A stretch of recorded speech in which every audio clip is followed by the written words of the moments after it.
Well, hello YouTube and welcome back. Today is July 3rd, so happy early Independence Day for anyone in the United States. In the last video, I believe, I did the mail call and I showed you these two kits that I had bought from Mega Hobby, and I finished up both of these. So first off, the first one I did was this Revell 1:390 scale 747. This is the Air Canada model. This is an old Matchbox mold, and my only complaint is the engines. I don't like them very much, but everything else on the model is fine. The decals are really good, and yeah, it looks good. This whole tail is one decal, or it's one decal per side, so that's nice. It lays down good. And this one just sits up here on top of the toolbox with a little 1 to 144 scale Hawker Tempest, I think this is. They sit up there, keep me company. The second model is the old Glencoe Mars liner. There's the box. This was originally the Strombecker Moonliner from 1954. And this was a model of a rocket ship that was at Walt Disneyland. It was an attraction, and it was called the TWA Moonliner. Obviously, TWA is no longer in business, so Glencoe had to remarket it, but it's the same colors, and it looks good. This kit had a lot of filling to do. It's very old, but there weren't very many parts. The windows I painted black. There are clear parts provided, but by the time everything was put together and all the joints were sanded, there was really no saving them, so I painted them black. Like on the box art, it sticks out anyway. The decals on this model are probably some of the best decals I've ever used, honestly. This whole nose flash is one decal. All these stripes that are doubled up are together, are printed together, so they stay the same width. But this one, I really liked this one. It was fun to build, it was easy to build, and it was something different, you know. Both of these I actually just painted in white primer, and both the 747 and the Moonliner I painted in white primer and then just clear coated it. So, with those two projects out of the way, let me get these off of the workbench, and I've got something special coming up. So let me clear the bench and stand by. Okay, so coming up in September, I will be attending the IPMS Gateway model show. This will be my first show ever, and it's in St. Louis, which is about 3 hours away from where I live. But the theme of the Gateway show this year is classic monogram. So I went on to eBay and I found this model. This is the 1 to 72nd scale Boeing F4B-4. This is the first issue, and this is from 1968. And when I got this, it was sealed. I've unsealed it and I've looked through it, but everything is as it would have been brand new. So let's go ahead and take a look at what's in this kit.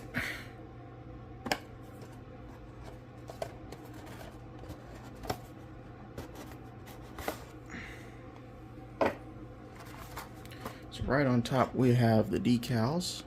It's a little bit yellowed, but I bet if I put those in the sun and spray some decal solution on top, they'll be just fine. Here's the instructions. We'll save that for last. Here's the first tree. Like I said, this is the first issue. There's your bottom wing and your top wing. Here's your cowling. There's a little flash, but nothing a little X-Acto knife can't handle. There's some ejector pin marks, but they're really shallow, so they should be pretty easy. Here's the second tree. Looks like we have struts, horizontal stabilizers, the engine and the engine cowl. There's also your wheels. Here's the third tree. You got your fuselage, your pilot, your propeller, and there's your stand. And it says Boeing F4B-4 and monogram. So that's nice. There is a clear part in here. It fell off the sprue. And it is the windscreen.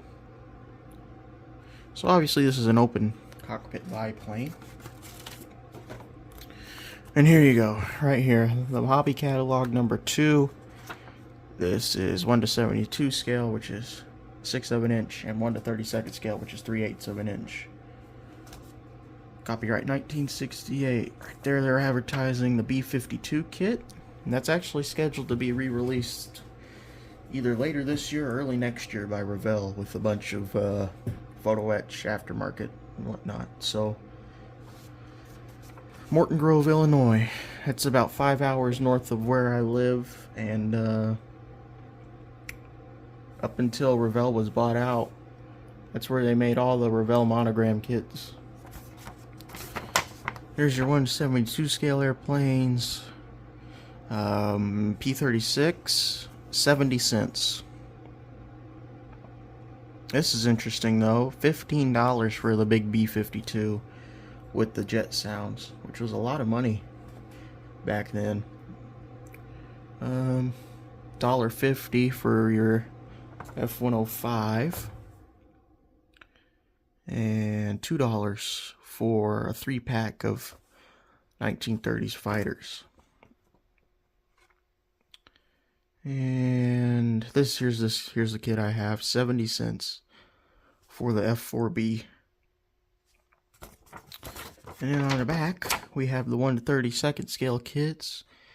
You got your F-51, your Gulf Hawk, your F-3F, and you have the Phantom Mustang. So, there's your catalog, your parts. Here's the instructions. So let's take a look at here. You got history. 1, 2, 3, 4, 5, 6 paragraphs. So back then models were educational, as they should be. 1:72 scale, 1 inch equals 6 feet. This is kit number PA209. So here's your instructions. As with old kits, there's lots of reading. It tells you building techniques to get the best finish. It says refer to painting first off, and four total steps and lots of reading. And then here's the back, painting and decaling. And it tells you the colors you need. So, I will be building this for the IPMS Gateway show. This will be built to the IPMS out-of-box standard, or whatever it's called now. I'm not a member of the society. I've never been to a model show, so this will be first experience for all of this. So I'll have to look at the standards. I'm sure there's a post online about it, and try to get the best finish I can. I really don't care about placing or anything. I just want to have a model to show. It's on September the 14th, and I will put a link in the description to the website for IPMS Gateway. If you're in, if you're in the Midwest area and you want to go to a show coming up, we'd like to see you there. But to help me build that kit, I went to Hobby Lobby, and not all of this is for that one kit, but just good stuff to have. I went to Hobby Lobby and I got some supplies this past week. I got some thin super glue and accelerator. I've never used accelerator, so hopefully this will be, I've seen a lot of people use it and they say it's good stuff, so I hope it is. And then I've got some of this brush cleaner. I've heard good stuff about this. And it was, it's a decent price, $8, and it seems to be a pretty big can, so hopefully this will keep my brushes lasting longer, which will help me with my brush painting. Because the main issue I have with brush painting is just lack of care for the brushes. So I even bought new brushes, 2 packs. I got some small detail ones and then some whiter ones from the Hobby Lobby. And then I got some paint for the model. So I got Vallejo paint, which was at Hobby Lobby. They have Vallejo and Testors paints. And while I do like Testors paints, I wanted to try Vallejo. I've used them a little bit before. I know they're alcohol based, so I'm going to try to airbrush these. I got sky gray, black, matte varnish and gloss varnish, airbrush thinner. I got 2 bottles of that. I got silver and I got yellow. So I've read a little bit about the IPMS standards for the out of box. What they're looking for is if you build it to the instructions. So like on that biplane, the instructions don't mention anything about rigging, so I'm not going to rig it. Which is, that's perfect for me, because that's what I do. I build kits like the instructions say, so I don't do any really super detailing. And if that's your thing, that's fine. It's just not what I do.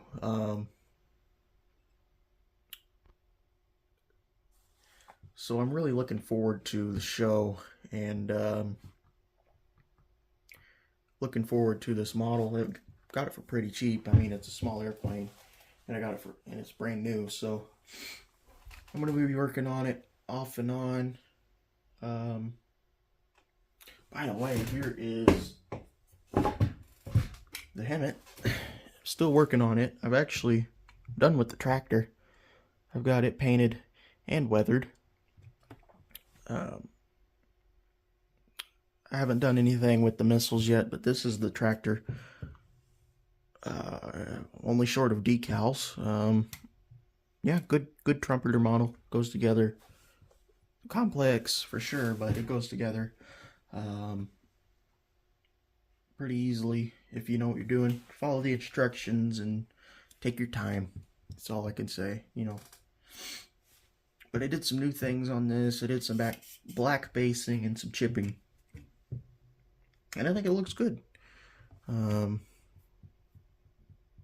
going to try to not do as much weathering on the missile pack, because something like that would be kept relatively clean, I would hope. I mean, it's a pretty complex system. And that'll give it a nice contrast. So, with all that being said, let me flip the camera around because I have one more topic I need to speak about. Okay, so Independence Day is tomorrow, and this past Sunday I went to my local church and I preached a message about Independence Day. So if you would like to see it, I will leave a link in the description to the church's YouTube channel and their Facebook page. I don't preach too often, but when I do, it's always a special thing for me. With